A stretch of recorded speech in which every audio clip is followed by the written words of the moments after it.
it talks about another thing that makes people feel comfortable that they are headed to heaven, that they are saved, is because they have what I would call a sacerdotal view of salvation. Sacerdotal. Let me spell that word for you. S A double C E R D O T A L I S M. S A double C S A double C E R D O T A L I S M. S A double C E R D O T A L I S M. Sacerdotalism. Now I must give you these words because you are studying theology, okay? And in theology there are always words which capture concepts with precision. Okay, so I must give you these words. Yeah, and then we'll explain. But what is sacerdotalism? That word sacerdotalism comes from a Latin word which simply refers to some kind of a priesthood, okay, or some kind of a mediatoral system. Now, when I talk about a mediatoral system, I'm talking about a system of mediatorship, okay? So you rely on something to be like, to stand between you and God. Like in the Old Testament, they had priests, right? Now, that was a priestly system, a sacerdotal system. So we are told, for example, in the Old Testament, if somebody sinned against God, what were they required to do? They were required to take an animal. That animal is taken to the priest, and then the priest conducts certain rituals. And then on the basis of those rituals, peace is made between the sinner and God. So a sinner needed some human mediator, isn't it? Yeah, someone to intervene between him and God by participating in some kind of rituals. Now, that whole system of ritual as mediated by some human priest involving some of these sacrifices, that priestly system, that is what is called sacerdotalism. Okay? Yeah.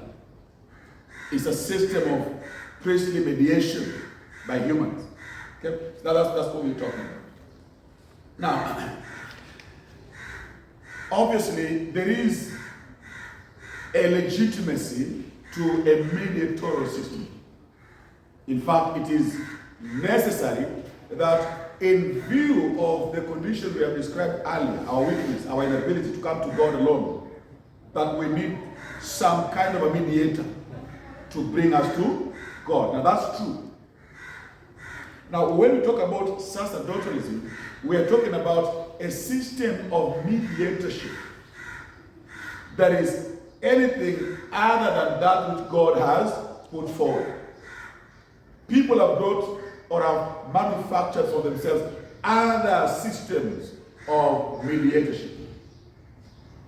So let me give you an example of such a system that a lot of people today are relying on. So, and those of you who have been Roman Catholics can help us here because that is a sacerdotal system. If you want to find an example of a system of mediatorship, the Roman Catholic Church is one. But I'll also show you that the sacerdotal mindset has crept into much of Christianity today, including Pentecostalism and charismaticism. So, in the Roman Catholic system, how does one find peace with God if you are a Roman Catholic? A number of things. You go through some kind of catechism, if you're a child or something like that, and then you are taught some things. After being taught those things, you ask questions. If you answer them correctly, then you are baptized then. So a priest baptizes you. Now Roman Catholics believe that when someone is baptized by a priest, baptism in water removes original sin. Okay? Remember we said yesterday, all of us are born sinners, because of Adam. We are born with original sin. Baptism is what removes that original sin. And that's how you become a Christian. So for you to become a Christian, number one, you need a priest. You need a priest to baptize you. After you become a Christian, they also understand that no Christian is perfect. You understand? So, whenever you fall into sin, what do? As a Roman Catholic? So when you sin as a Roman Catholic, what do? There's something you do, right? What is it? Yeah. Kama vile watakuwa wamefanya demo wanaenda, kuna yule nani wa kasisi wao amekaa kule kalafu hao wanaenda wanaongea wale ambao wamefanya. Hapo sasa. Unakwenda kwa yule father, si? Kufanya kile ambacho wanakiita kitubio. Mfadhi kule amejificha kule nyuma, alafu unakwenda pale unamwambia yale madhambi yako yote ambayo umefanya. Alafu anakuombea, kisha anakuombea basi. Zamani kuna neno walikuwa wanatumia la Kilatin, te absolvo, nimekusamehe mwanangu, sio? Alafu kisha anakuambia nenda ukaseme salamu Maria mara 10, nenda karudie sala ya Bwana mara 100, sankano njia ya kulipia dhambi zako. Lakini lazima upitie kwa yule kuhani. Pasi na huyo kuhani hakuna msamaha kwako. Tubio chako ukifanya kwako nyumbani, unakifanya kwake. Sasa hivyo ndivyo ambavyo dhambi zako za mara kwa mara zinasitiriwa. So ili uokoke quote unquote, wahitaji kubatizwa na wao. Ili usamehe dhambi zako kila mara kwa mara, unahitaji kuwatubia wao, sio? Haya. Ili kwa mfano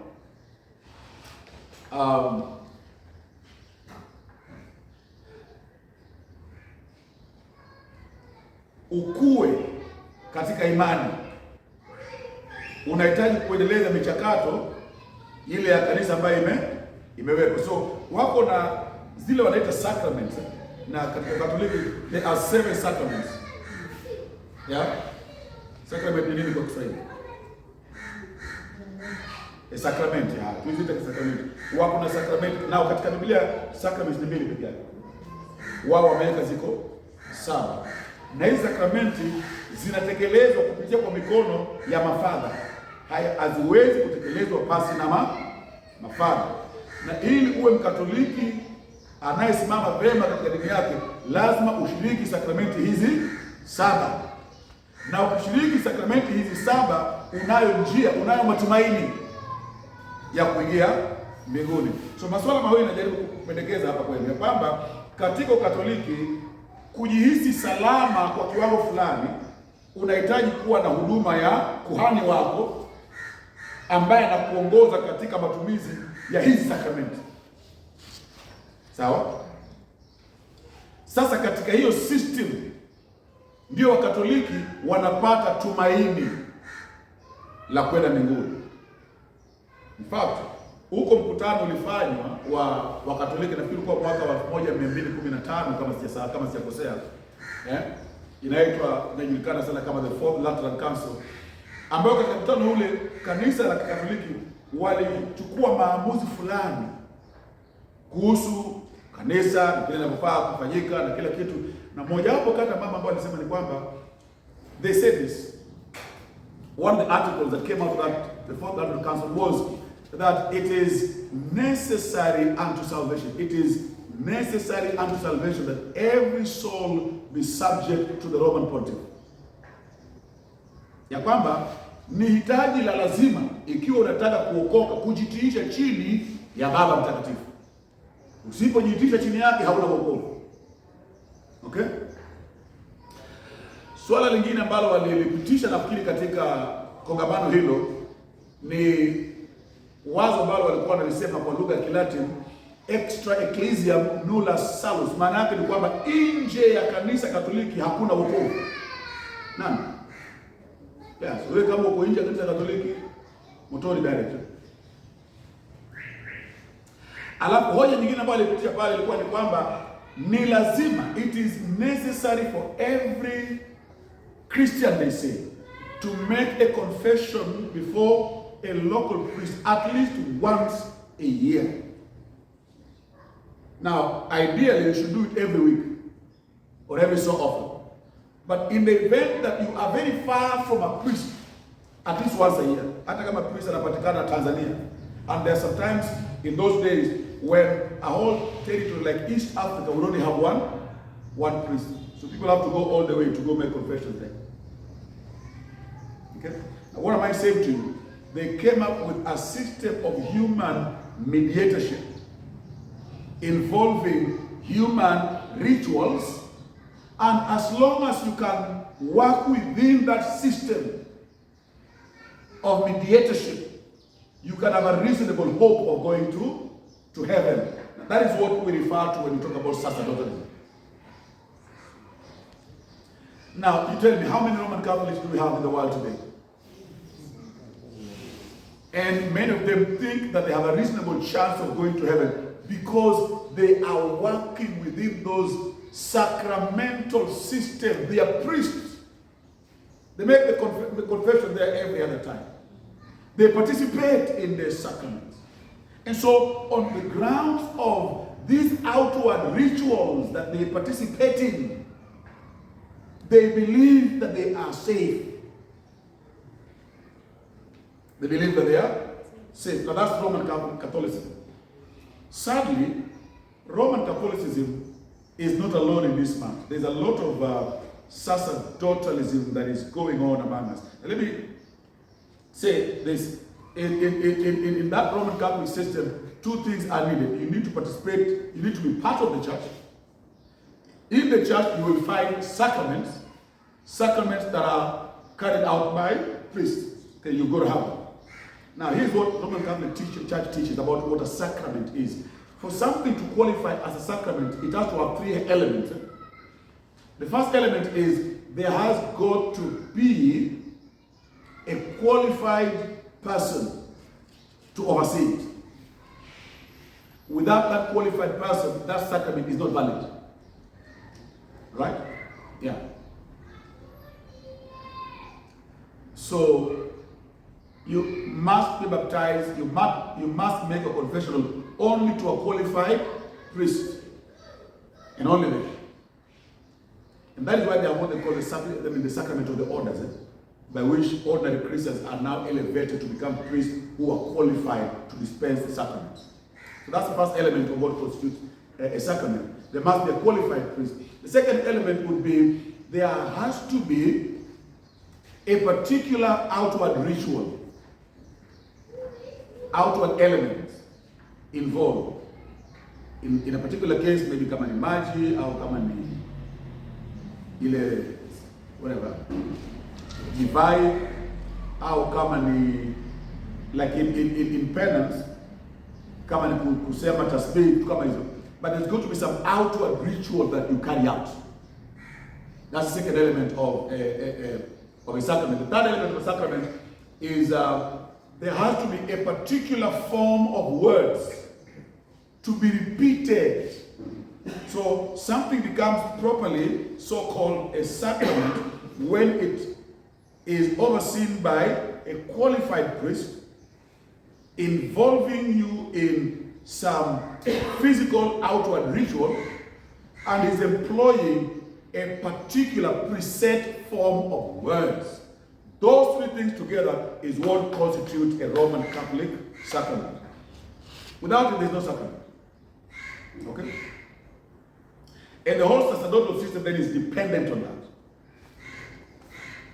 Now, I want to show you how there's a lot of that even in your churches today. So let me ask you a question. Yeah. In most of our churches, how does someone become a Christian? By repeating some words from the Okay, there is a particular form of word, isn't it? ritual, yeah. Rudia nyuma yangu. And you've got to repeat those words precisely. Because then, hapana si rudia hivi. there has to be some precise form of words to be repeated. Now, very often, now I won't claim this to be every time, but very often, when you go to somebody and you tell them, I'm a Christian, the first thing they will ask you is, have you ever said the sinner's prayer? Right? Yeah. Because that's the first element. Je, umewahi kurudia sala ya toba? If yes, tick. And then they ask you, nani alikuongoza kwenye sala ya toba?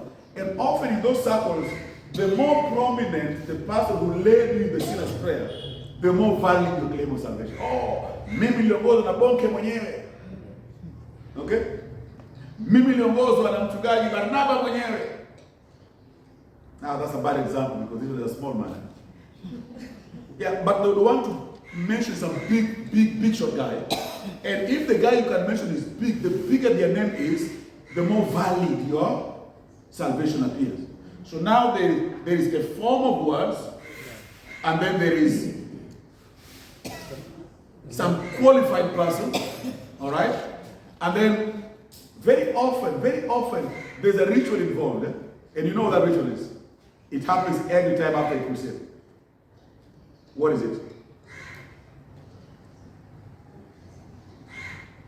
No, I mean, we're in a crusade. I'm preaching. After I've finished preaching, what do I tell people to do? Bwana. Tena mambo ya sadaka. Kila moja funge macho sasa. Kila moja funge macho sasa. Alafu mziki wa taratibu unacheza the background. Right? Alafu sasa mahali ulipo inua mkono. Naona mkono ule. Oh, God bless you. I see that hand. You see? But sasa chukua tu imani njoo hapa mbele sio? Yeah. So there is this repeated, it's a ritual, isn't it? So if you ask somebody, how did you become a Christian? I raised my hand, I walked forward, in front of the preacher, I repeated a form of words. How is that not sacramental? And most people, if you ask them how they become Christians, that is exactly what they will tell you. Okay? They will never tell you about them being convicted about their sins.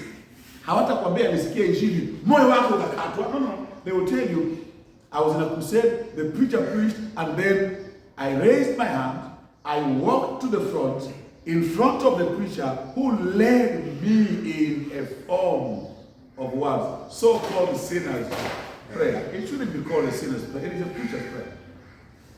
That's a preacher's prayer, okay? Now this is a similarity between that whole system and the Roman Catholic system of sacraments. Now, once somebody has done those two things, raised their hand, walked forward, repeated a prayer, they're safe. So prayed for me. Now that's a lifting of light. Yeah. Because basically, you are banking on these outward things that happened.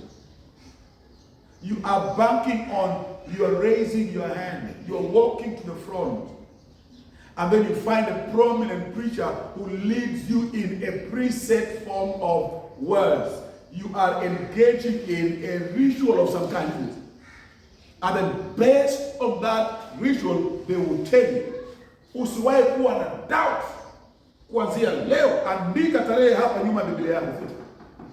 Washirika wanashangilia. Yeah, and then they will tell you that any time that the devil tries to make you to doubt, go and remember this day. Yeah. And if the faith of this person is based on those events. I raised my hand, I walked to the front, I repeated a prayer in front of a preacher.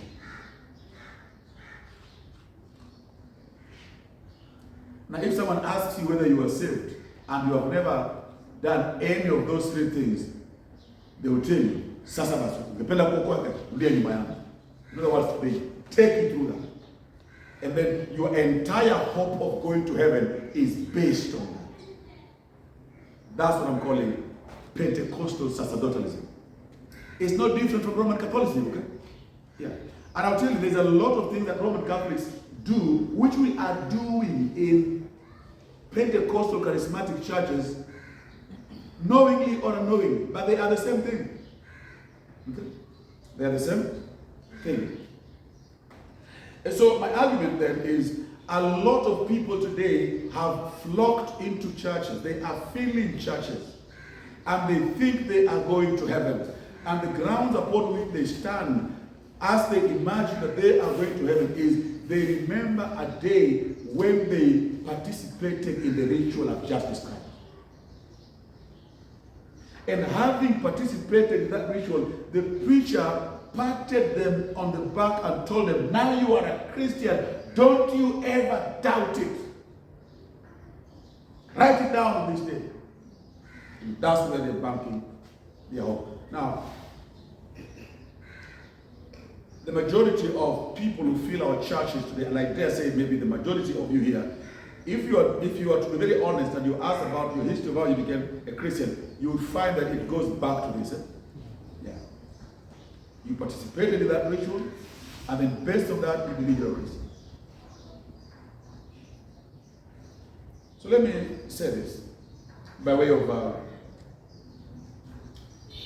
opening up a discussion. Can anybody show me anywhere in the Bible where anybody ever got saved by raising a hand, walking to the front, and then repeating a prayer? Show me one. Is there any? Mwalimu, lakini kuna swali.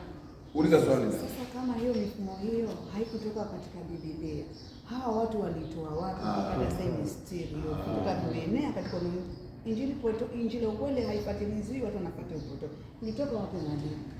Swala zima la sala ya toba, machimbuko yake yanaweza kufuatiliwa hadi mwaka wa 1830. Miaka karibu almost 200 iliyopita, less than 200 years ago. About 195 years ago. Ilitangulizwa na bwana mmoja akiitwa Charles Grandison Finney, ambaye Charles Grandison Finney huyu, ukiangalia rekodi yake mwenyewe, mimi siamini kama alikuwa ameokoka, ila alidhani kwamba ameokoka. Okay? Na yeye ndiye alisema, story ndefu tu, ila Charles Grandison Finney alidai kwamba ili mtu aokoke, tuache kuongea kuhusu mambo ya kuzaliwa mara ya pili. Tuache kuambia watu kwamba lazima Roho Mtakatifu ashuke katika mioyo yao afanye nini. Havihitajiki hivi. Yeye baadaye alikuwa wakili. Alisomea wakili. Alisema kinachohitajika mtu kuokoka ni kubadili tu. Yeye mwenyewe abadili nia yake. Na akasema mimi ukinipatia dakika 5 na mtu nitambadili nia yake. So yeye aliamini kwamba all that it takes to get somebody saved is to convince their mind. And if you can convince their mind, you can change the entire direction of their lives. And that change of life that comes from the mind being convicted is what he called being born again. So for him, being born again was not necessarily a work of the Holy Spirit in the heart. He was an evangelist, so-called. And the system of evangelism was, I am going out there and I will use my powers of persuasion. Nitatumia uwezo wangu wa kunena na kushawishi. Kuwashawishi watu kubadili nia yao. Na wanapobadili nia yao, kuweka maisha yao kwenye mkondo tofauti, basi washaokoka. Okay? Asa yeye kwa misingi ile ndiye ambaye sasa akatanguliza masuala haya ambayo leo yamefanyika kwa sala ya toba. Wakati ule haikuwa sala ya toba, ilianza hivi. So alikuwa yeye anasimama kutaka kuhubiri, alafu anaambia watu ya kwamba ikiwa mazungumzo yake yamekushawishi, alikuwa ameweka dawati fulani mbele. Yeah, there's a bench and they called it an anxious bench. Yeah, it was called an anxious bench. Dawati la watu wenye mihemko. Yaani moyo wako umeshawishika pengine kwa sababu fulani unaenda na kitu pale. Alafu baadaye kuna vile ambao So it began not by you walking the front and then repeating a prayer. It simply began by those who are anxious enough because of his powers of persuasion would then go and occupy that bench. And then you can identify them and then take them to the next step. That is how hii mambo ya kutoka kule kuja hapa ilianzia. Hasa vizazi vilivyokuja mbele yake wakasongeza hiyo mbele sasa. It's no longer just having an anxious space there. It is walking there, coming before a preacher, and a preacher up now leads you in a prayer. Okay?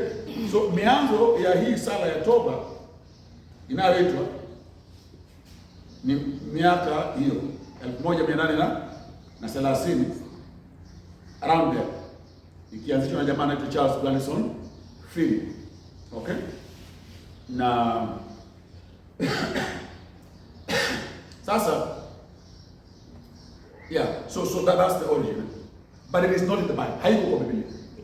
Na sasa mimi nitakufuatilia. Na lengo lake lilikuwa ni nini sasa sifatilizie ule? Wala haijalishi. If you're doing the wrong thing, it's the wrong thing. It doesn't matter what your label is. Now, yeye lengo lake alikuwa anataka watu wengi zaidi waokoke, sio? But mimi nikitaka watu wengi zaidi waende washibe kwa mfano. Nataka washibe. Nimeona wanaorumo sana nataka mshibe. Alafu kwa sababu nataka matumbo yenu yashibe, nimewapatia rat. Does it matter what malengo yangu? No, you will just die because rat remains rat. Even if my intention ni kukujaza tumbo lako ushibe, ukimpatia mtu sumu itamuua pasi na kujali malengo yako. So I don't know, did they have good intentions, bad intentions? It doesn't matter. What matters is the system of salvation that he presented to people was a wrong one. Was one that leads many to heaven. Yes. Naomba kuongea kitu kuhusu dadangu, jaribu kuondoa ile dukuduku. Nikikumbuka asubuhi ndugu yetu aliyetuleta katika devotion ametuambia tatizo zima haswa la kanisa ni kwamba hawafahamu maandiko. Yes. Hivyo basi nataka tuende katika maandiko tujaribu kuona watu waliookolewa bila kusomewa sala ya toba. Yes, yeah. We will get there. That's why I'm headed. Okay. That's why I'm headed. Yeah. But we must address her issue first. Yeah. So my first point, it is not in the Bible. So she asked the question, where did it come from? I've shown you where it came from. Now let me show you its effects before we get there. Madhara yake ni because nimesema ni sumu ile, sio? By the way, katika file zetu unakuta kwamba kuna readings ambazo tumewaandikia pale. Reading ya kwanza na ya pili hamtaiona kwenye files, maana yake ni vitabu. Na vile vitabu hatujavipata, sio? Na kuna kitabu kimoja kinaitwa Kikombe cha Sumu. Kinaongea kuhusu swala hili. Kama Bwana atatuwezesha kabla tutamaliza kozi yetu hii ya mwaka mzima, pengine tutatanishia tuwapatie. Swala ni hili. Wangapi wanamjua Billy Graham? Angalau umeshamsikia Billy Graham. Okay. Wangapi wanajua kikundi kinaitwa Campus Crusades for Christ? Kwa familia hiyo? Yeah. Sasa hawa jamaa ndio kuanzia miaka ya 1950 hapo walifanya system hii ikawa maarufu sana. Because Billy Graham ameitumia sana hii system. Okay? Ingawa film zake nini ameitumia sana. Na hiyo tu. Hawa jamaa ambao wameendesha hii system, nafikiri kama ni Billy Graham Ministries au Campus Crusades for Christ, walifanya utafiti kuhusu madhara ya hiyo system au kuhusu matunda yake. Na takwimu ambazo zimetoka zinasema kwamba walichukua nafikiri idadi ya watu sikuwa 300,000 au 100,000. So it's a big number of people. Hundreds of thousands ya watu ambao katika mikutano ya Injili walijaza hizi cards baada ya kusema sala ya toba. So wameongozwa kwenye sala ya toba, alafu akajaza kadi, wakaweka contact zao. Walifuatiliwa. Sasa takwimu za ule utafiti unaonyesha kwamba 94%, 94% of all people in Billy Graham's crusades or Campus Crusades for Christ or all these crusade meetings, 94% of those who make that decision, they raise their hand, they walk to the front, they repeat the prayer. 94%. After 1 year, none of them is to be found in church. Only 6% are actually found in church after only 1 year. Now, we're not talking about 2 years or 3 years. After 1 year, out of every 100 people, who say the sinner's prayer, out of that number, only 4%, only 6% are to be found in churches. Now, if you follow up that research after 4 years, after 5 years, the statistics are even worse, isn't it? Now, you and I have worked in systems like that. I think our sister here, you said you could spend a lot in evangelism. I suspect that mostly when someone accepts a lane of prayer, have you ever taken statistics of those numbers, either after crusades or after door-to-door, and those who are led with sinners' prayer? Take those statistics after 1 year. The numbers are very close to what we're talking about. That's true, isn't it? Yeah, now here's my question. Do we have a doctor here? No? A nurse? There's one with a community health worker, none? Yeah? Yeah. So let me ask you a question.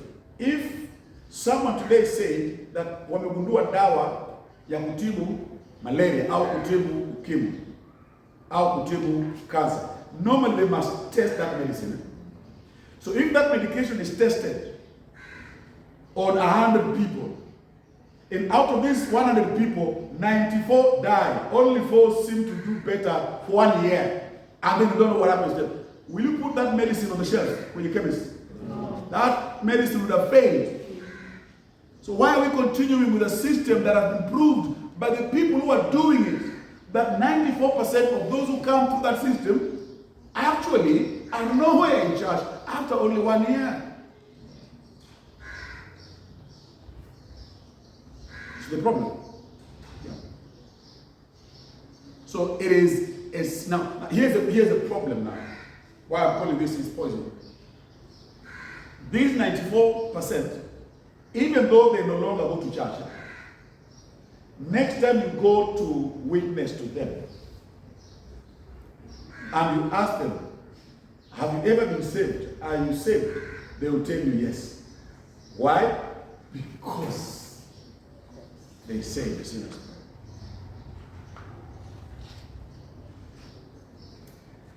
And so, to a large extent, they are living with some kind of hope, isn't it? That they're headed to heaven. When in actual fact, they are not headed to heaven. Is that not a refill of lies? Au jamani, si maficho kupotosha haya. Yet, a large percentage of the people who call themselves Christians today came into what they call Christianity through this system.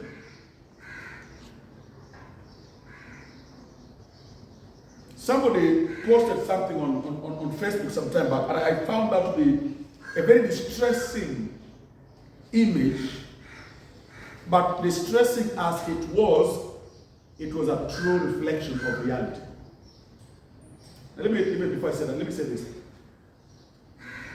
Even these 4% who come in, we're not even saying that they're saved. We are simply saying that they're still in church. Okay? Yeah. Now who knows whether they're truly saved? But the problem sometimes with them is they're in church and they believe they're saved, and everybody else believes they're saved. And they become even more difficult to convince that they're not saved. Which is the case with many of you here today. Okay? And they live all their lives in church and wind up in heaven. So here's what someone posted. They posted a picture of a church building. I don't have what is. Oh. Ooh. You know, I've sent someone to arrive there, they called me. And then I forgot.